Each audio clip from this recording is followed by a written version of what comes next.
poin mana ya menurut tim kuasa hukum Nikita ini membuktikan kalau tidak ada unsur pemerasan, karena Nikita kan didakwa atas pemerasan di media elektronik.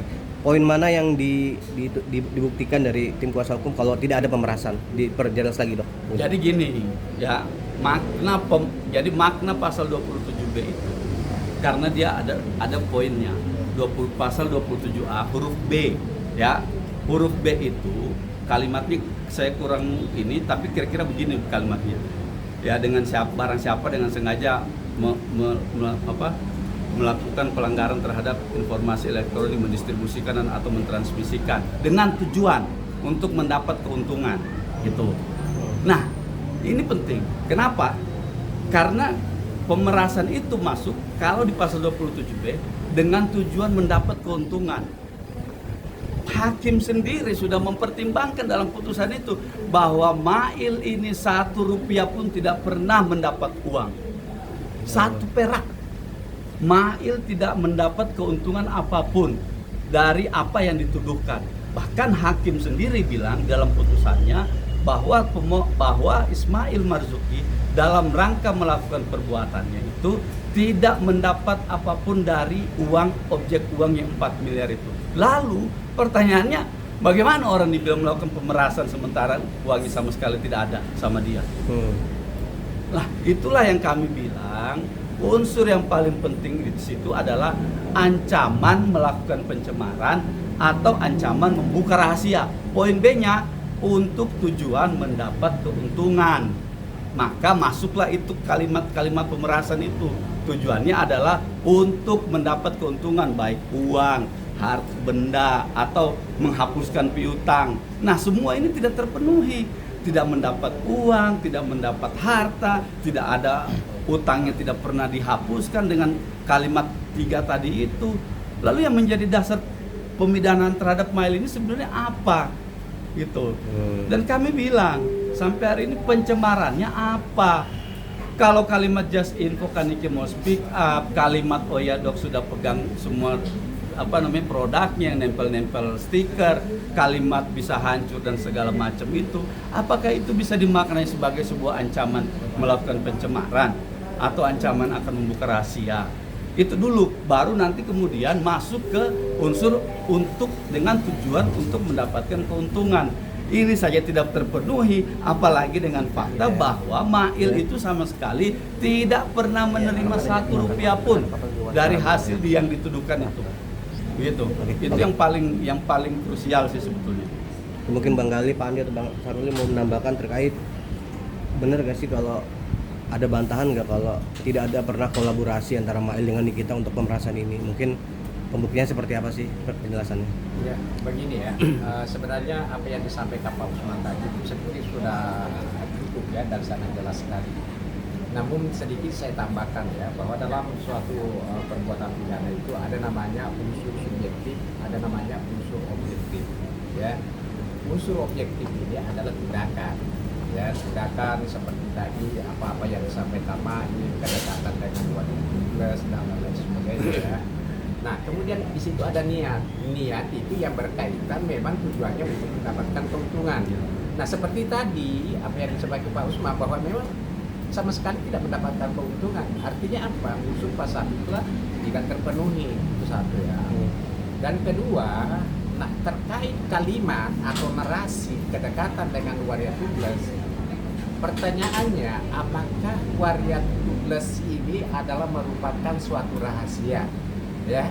Atau itu hanya pernyataan biasa? Kalau misalnya orang dekat dengan waria tubles, pertanyaannya bahwa apakah itu bisa disebut bahwa itu kalau orang dekat dengan waria tubles itu suatu aib atau rahasia, ya kan? Itu dulu, ya kan? Kalau misalnya dia menyampaikan sesuatu informasi, apakah itu merupakan suatu ancaman? Nah, semua apa yang disampaikan Mail itu tidak disertai dengan permintaan, ya kan?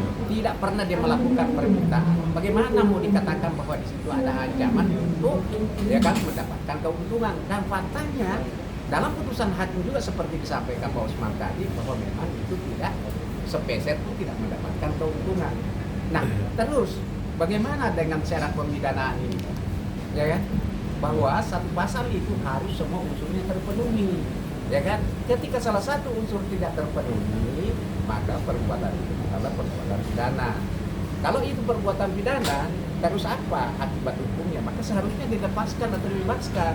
Seperti itu. Itulah yang menjadi dasar utama sehingga Mail, ya kan, dalam hal ini pemohon PK yang diwakili oleh kami dari KPK, karena adanya menurut kami dengan jelas setelah kita terima bahwa ada kehilapan hukum yang nyata.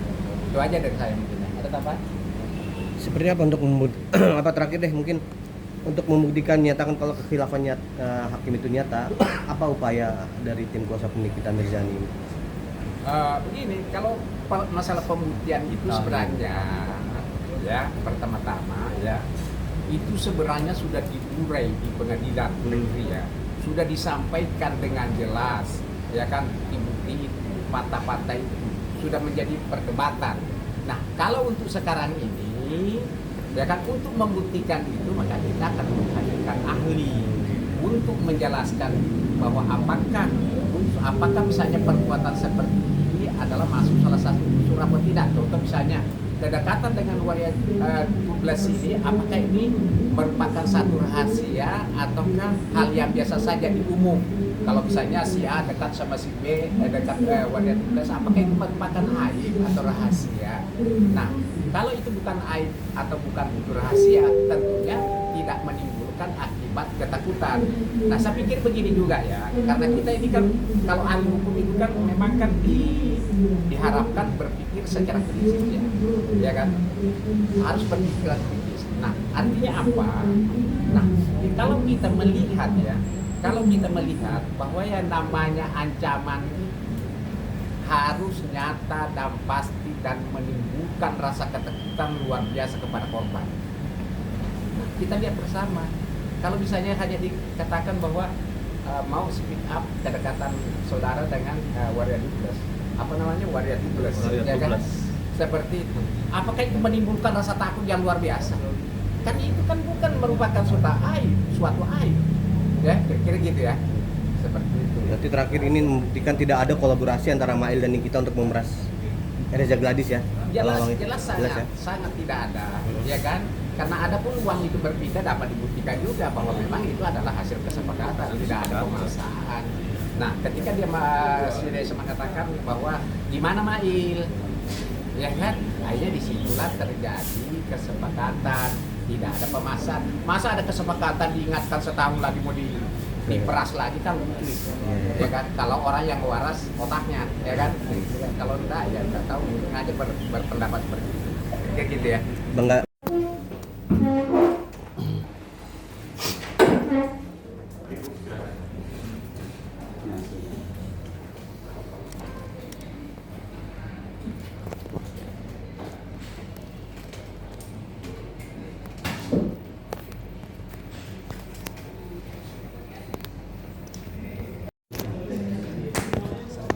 Siang aja di depan ya, boleh ini peradilan menumpuk. Saya juga.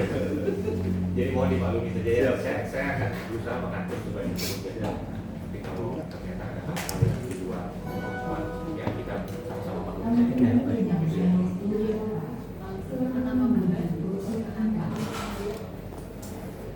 Kami itu bukan dari sidang kami. Jadi dalam situasi ruang sidang terbatas ini, kami itu majelis berbagi hari.